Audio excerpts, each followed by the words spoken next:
trans, I kind of figured things are going to get worse from here on out.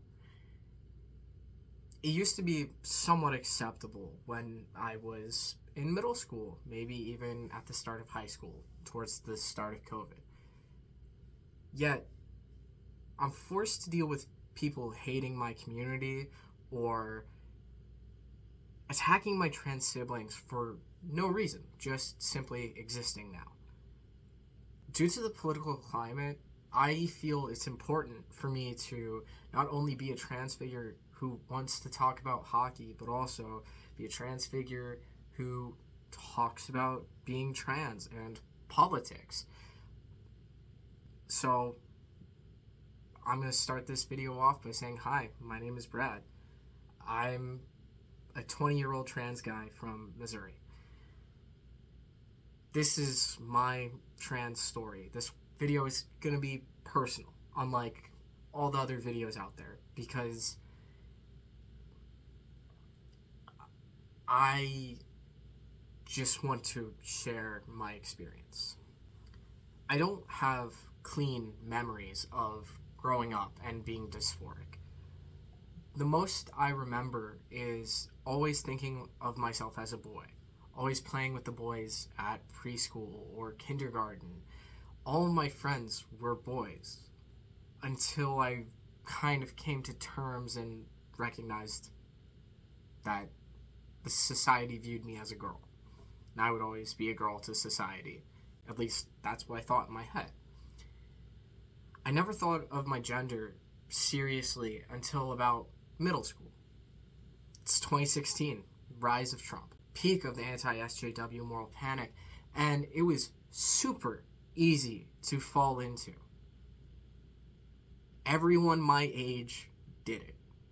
I was talking to one of my friends who I went to the anti-Kings protest with, and she mentioned how all of us would make fun of SJWs, and we would have LGBT friends. We would have black friends. We both went to a majority black high school. But alongside that community, for me at least, I remember Blair White being the only trans representation I saw. Blair White and Calvin Garrett, that is, also. I followed them for a while. I personally cite Blair White and Calvin Garrett as the reason I didn't realize I was trans sooner. They both explained being trans as all pain. There's no joy. There's no happiness. There's no self-expression outside of the strict binary allowed. And I personally never really cared about gender norms. So, when I heard that, I was like, yeah, no, that makes sense. Like, if you're a boy, you should probably dress like a boy. If you're a girl, you should probably dress like a girl. There was no space left for non-binary people in that moment. My experience of gender dysphoria can't be described as painful. It can be described as uncomfortable, not painful. I didn't resonate with this, and the entire time that I was watching Calvin's content or Blair White's content, in the back of my head, I have this thought of, I might be trans. I might be trans. I might be trans. But every single time when I would go and watch one of these videos, I would be told that, no, you have to experience pain. You have to have experienced this mental anguish of gender dysphoria, something I don't really have. I'm uncomfortable with my body, with, like the puberty I went through, but I don't feel the pain of it. And that made me not realize I was trans in middle school. Moving forward, I didn't really think of my gender until high school. I credit a lot of my political thoughts now to my sociology teacher, who also taught me U.S. history. He taught us about the Industrial Revolution. He taught us about the sociological side effects of a bunch of historical events. And my reactionary anti-SJW politics slowly started to slip away. And I became more of a liberal, something I no longer identify with. And I think how trans people have been treated in the U.S. in particular has for sure affected my view of politics and the current system it is.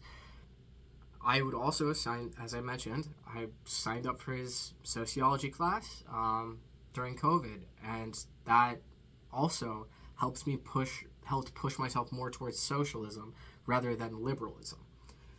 Towards the end of high school, about junior year, during the pandemic when we were allowed to come back to school, one of my friends came out as non-binary. They allowed me to explore this space in between that I thought wasn't really a thing.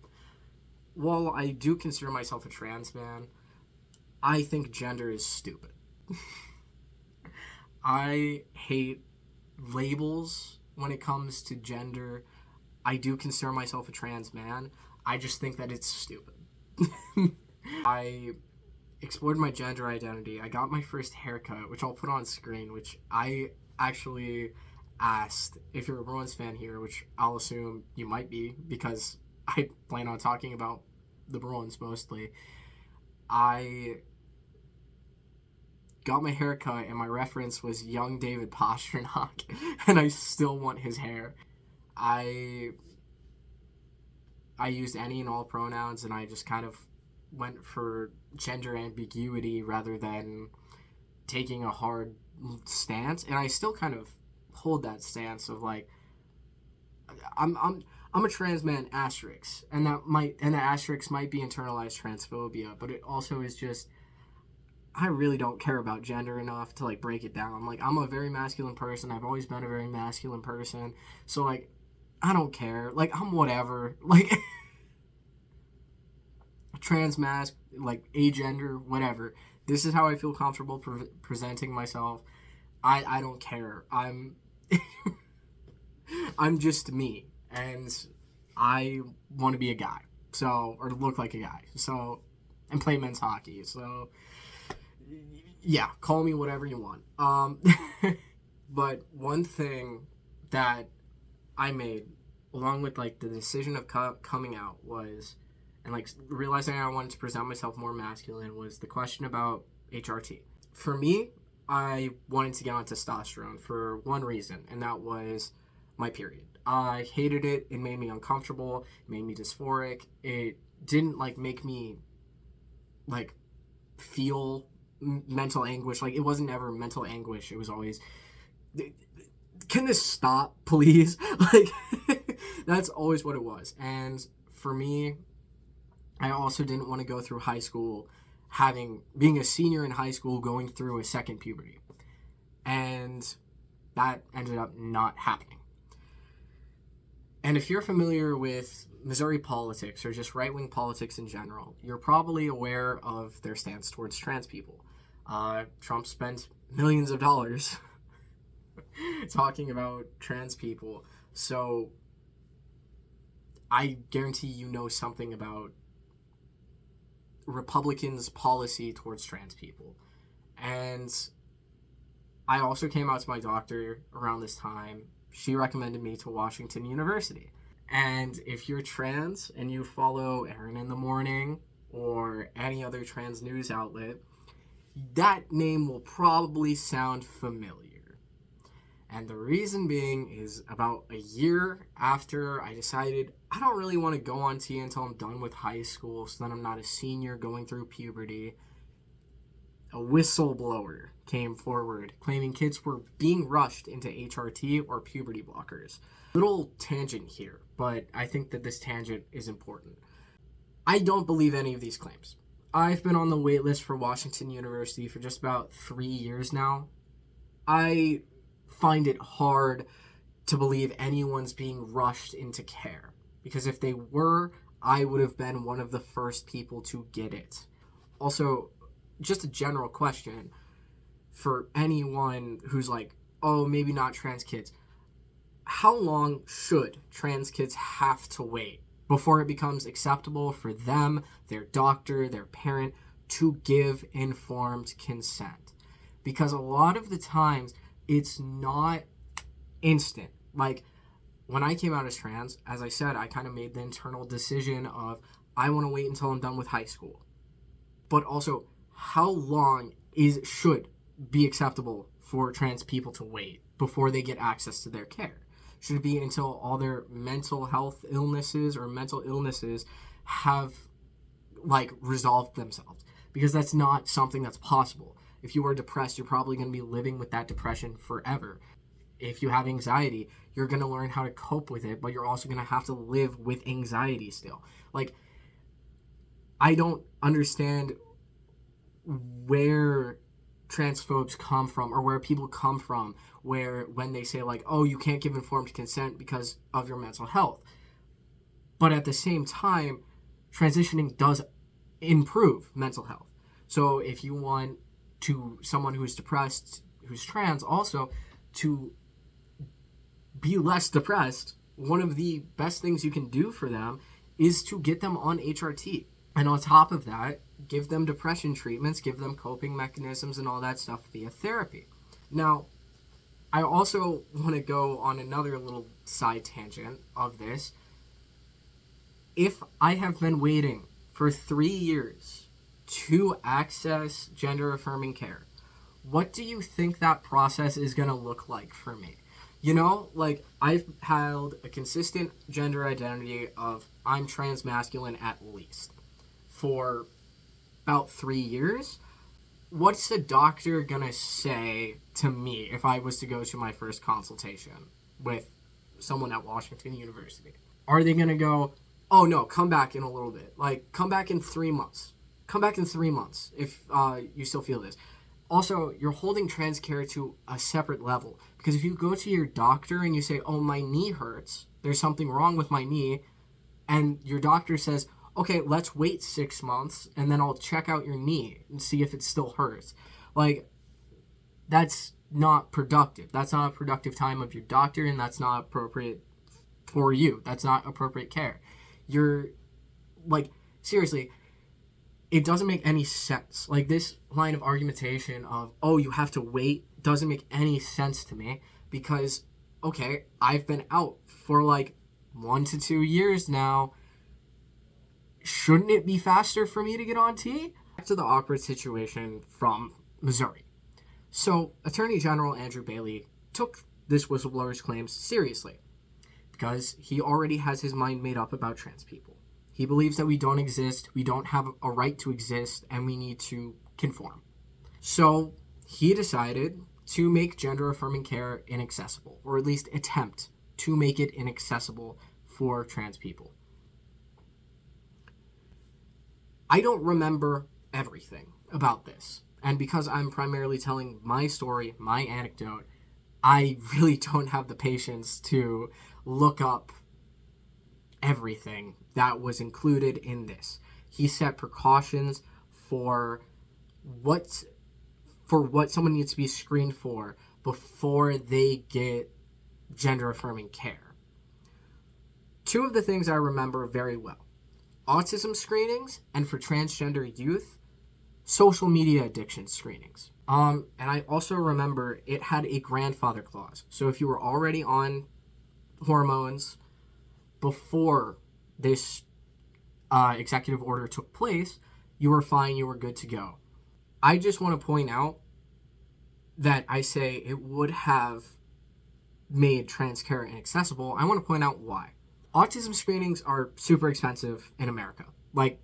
In general. I would argue you would have to know that you are autistic prior to even getting an autism screening. Because otherwise, in my opinion, it's kind of a waste of money. Most trans people can barely afford the HRT that they need via Medicaid and Medicare. Well, I might talk about the big beautiful bill if it passes and if it gets anywhere. But if you didn't notice, most trans people are poor. On top of that, private insurance, in order to cover gender-affirming surgeries in particular, requires 2 to 3 letters from different therapists. Also, if this executive order was to take place, it did not, thanks to, I believe, ACLU Missouri, shout out. If this was allowed, it would have essentially priced out trans Missourians from receiving gender affirming care, meaning we would have to go to Illinois, which arguably we already do because Planned Parenthood stopped receiving Title IX funds in Missouri. And that's one of the main things that funds Planned Parenthood, both Medicaid and Medicare and Title IX. But alongside this executive order, Planned Parenthood has an informed consent method. At this time, I was 18. I got on Tea in a Panic alongside my trans brothers and sisters and siblings, just to make sure I was in and covered by that grandfather clause so that I didn't have to pay up the ass for autism screenings and a bunch of other mental health screenings. Requiring those screenings for trans-related care only does one thing and makes it more inaccessible to trans people. I keep stressing this point. If Republicans cannot outlaw transgender care, they will make it inaccessible for us, as they are doing right now with the big, beautiful bill. Because most trans people get their care from Medicaid and Medicare. April 27th, 2023 was my first day on T. Ever since, I've been the happiest I've ever been. I started playing hockey the same year. I hold this philosophy, and which is unoriginal. I think it came unironically from a Pinterest pin, but I believe it. Hockey doesn't build character. It instead reveals it. And I believe that. I am the man I am today because of hockey. Not because of testosterone, because of hockey. And I would have been more of a man than A.G. Bailey no matter what. Because hockey reveals dedication and courage that none of these transphobes have. I know my toughness has proved, and resilience has proved, that trans people are truly capable of doing whatever they put their minds to. Anyway, that's my story. I just wanted to explain where I'm coming from when I talk about politics, because a lot of this is inherently political. And as I said in my other two videos, if you're coming off of those, I am working on a passion project about sports and politics. And one of the things I'm going to talk about in this video in particular, I'm going to expand into sports washing and all that other stuff. I just want to cover primarily in this first little episode of like politics and sports, who gets to play. And I'm going to talk about the history of women's sports, trans people in sports, gay people in sports, all of it. Focusing on specifically hockey, but also widening it out to tell other people's stories. But thank you so much for watching. Check out my other two videos that I put out alongside this one. Remember, you're able to do whatever you put your mind to. And I will see you guys in the next video.